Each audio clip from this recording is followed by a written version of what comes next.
Hey guys, Rader here with another Rader review. This time on Kingdoms of Amalur Re-Reckoning.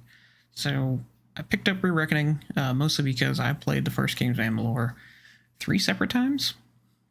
So the first time I played it was before it actually had DLC. It was for the PS3. I played it up until my PlayStation 3 died. I got about halfway through the game and then my system died. And when I picked up a new system, I just never picked it back up. And then a few years later, a friend of mine gave me a copy for the PC, and I played it again. And on that run, I ran the DLC still were not out, but I ran the whole game end to end. So I actually beat the game. It was like 2 years later or something. I finally beat the whole game. I loved it. I enjoyed every minute of it. It has a lot of the mechanics that I enjoy in a game. The RPG elements are rock solid. You can pick, there's really only kind of 3 classes, but the way you can blend them really shines. You can kind of build your own style. And then your classes aren't locked to particular weapons. You can increase your mastery in that weapon in that class, but you can also increase your mastery in that weapon in a different class, but get your skills from the class you want. So it has a really good mix and match, and it has a lot of different kinds of weapons. And then it has really good, just all the RPG elements. So in your standard, fair lockpicking elements and magic elements and story and quests and all that stuff, and it has so much content. The other reason I picked it up and played it so much is because it has 2 of my favorite things of all time. I love the Legend of Drizzt series, which is written by R.A. Salvatore, who wrote the story for Kingdoms of Amalur Reckoning. And I love Todd McFarlane's designs for dragons and figures, and I have some of his figures, and I've been a big fan of his for a long time. And he did a lot of the artwork, and he was the mind behind a lot of the artwork and the creatures in this game. So 2 great minds making a game. It was match made in heaven if it wasn't for the company that had some issues that produced the game. But that's here nor there. So we're talking about Re-Reckoning, right? So, and then I forgot to mention, the third time I played it because I was able to play the DLCs, and I only had enough, something going on at the time. I only had so much time, so I ended up playing the first DLC, which is the one I was more interested in, or the first DLC you can get to in the game, let's put it that way. It's called The Teeth of Naros, and it's very influenced by Greek mythology, which is a big thing for me because I'm part Greek. That's the biggest part of the mutt that goes on for that. Most Americans are mutts in some fashion. I'm a pretty big mutt, but my grandfather was actually from Greece, so that's the one thing I can trace. So anyway, the Greek mythology was awesome. I thought they did a really good job. The lore was really cool. The area was amazing. Added a new weapon type that was really fun to play. So I played that, and then once I beat it, I put the game back down. So when this came up, it gave me a couple different chances. It gave me a chance to play the whole game on stream, which, being one of my favorite games of all time, was awesome. And it gave me a chance to do the DLC I never played, which was the Dead Kells. Or Dead Kell. And the other thing it gives me is next year when the new DLC comes out, it gives me a chance to play that DLC, so I'm very interested in that. So, my thoughts on the game itself. So here's the thing. I love this game. I've loved this game since it first came out. There's a lot of aspects I like about the game, and some of those aspects are going to turn some people off. The game has a lot of lore. Now, you can largely ignore it.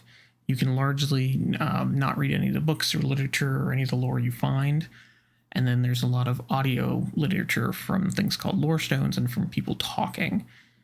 Every main character can have upwards of 20 or 30 different dialogue options that you can walk down and listen to each and every piece of, which, because we did a 100% run, we did. So there was a lot of my stream that was just people talking, so that turns some people off.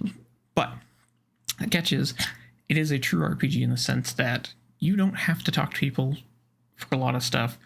You don't have to deal with all that if you want. You can literally just kill them. It is an open world game. You can go anywhere in the game at any time. Now, it discourages you because certain creatures will be higher level than you in certain areas, but you can still go there. And if you train up enough, you can go fight them. And like I said, if you want, there are good paths and bad paths in this game, and I'm just going to go to town and literally kill everyone in town, and you can. So, if that's how you like to play, this definitely has an option for that, and I think it wasn't my preferred play style, but I know there are some people, I have some friends that's his main goal, is any game that lets him destroy everything. That's the first thing he does. He doesn't talk to anyone. He just goes in town and wipes the whole town out constantly. It's his thing. He likes doing it. I can't blame him. So that has that option. So you can logically ignore all that stuff. I didn't. I like the lore. I like listening to it. So we listened to a lot of that. The other thing is it's very long. There's a lot to it. There's a lot going on here. There's a lot of quests you can do. So if you do like that, you're going to hit a lot of hours. I think our 100% stream, which include both DLCs of this game, was about 231 videos, and they're about a half hour each. So it's over 100. It was almost 120 hours worth of gameplay, and that's before the next DLC drops. So 124 hours of gameplay, 120 hours of gameplay is decent in my opinion. It's really good for a game. So if you're gonna like that, you're gonna like this. However, if you've played the game before, if you've played all the DLC, if you've done all that, the Re-Reckoning version doesn't have a lot for you. They upgraded the graphics and stuff, but really what that means is they just retextured it. So the textures that are higher pixel count and some of the colors look a little better, but it largely looks the same. They didn't like go in and actually like reskin all the creatures in the game or anything like that. They didn't really include anything. A lot of what they did, a lot of the tweaking was under the hood. So this isn't like a full remake. This is just a remodel of the original game. Which I liked. They redid some of the leveling design. They redid a lot of the loot and stuff like that. So I thought that was pretty cool because I like loot. So the loot is definitely geared towards whatever tree you put points into, which is really cool. So if you put more points into a particular tree, then your loot is going to be not necessarily always that, but weighted heavier in that way. So you're going to find the stuff you use more often, which was cool. We definitely saw it in our gameplay. We definitely got, you know, because I go down the finesse tree, so I saw a lot of finesse weapons and finesse gear in a lot of the loot I got. So it was very cool. I liked it. There's a lot of named weapons. There's everything you can think of. There's sets of armor in this game. There's, you know, if you haven't played the original, then I definitely say pick this up. If you're an RPG fan and you've never played Kings of Amalur Reckoning, pick up Re-Reckoning. Do it now. Go spend the money, play it. You're going to love it.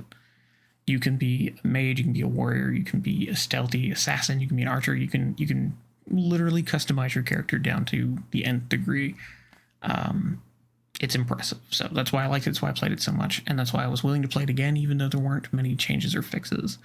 I can say that I am very interested in the new DLC when it comes out next year. We'll do a playthrough of that as well. I'm not going to do another playthrough of the full game, but I will play the new DLC when it comes out. So if you're a fan of Reckoning and you're looking for something different or new, this is not it. This is not different. This is the exact same game.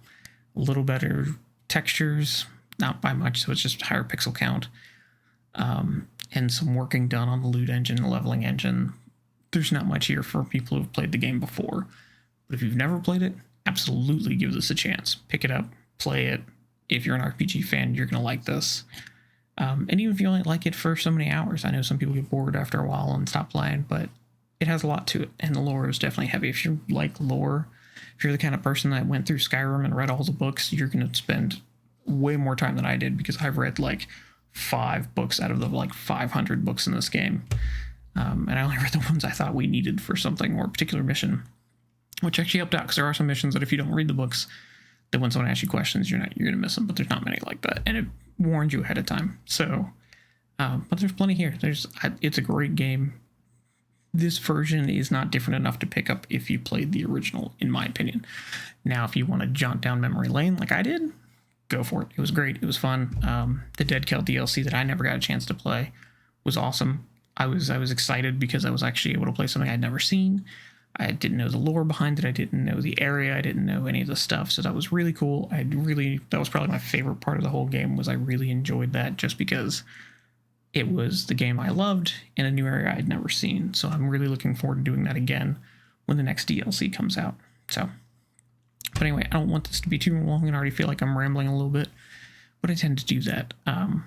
So in my opinion, just to put it bluntly, if you've played Reckoning and you're looking for something different, don't pick this up. You're not going to get anything new or different out of it. If you do want to go down that memory lane, absolutely pick it up. And if you've never played it, absolutely go out, buy this. If you're an RPG fan, you'll love at least most of it, if not all of it. Other than that, it was a good time. So that's all I got to really say on it. I do look forward to DLC. we'll be doing another run of that. And when I say that, if you're watching this on YouTube, I stream on Twitch every Monday, Wednesday, Friday, and Sunday. Please come by and check us out. I will be posting on probably, as soon as the DLC comes out, I'll be posting that on Twitter as well, and my handle's the same there, Rader Zero, on all across the board. So if you're interested, come by the channel. We'd love to see you. And thanks for listening to my review on Reckoning.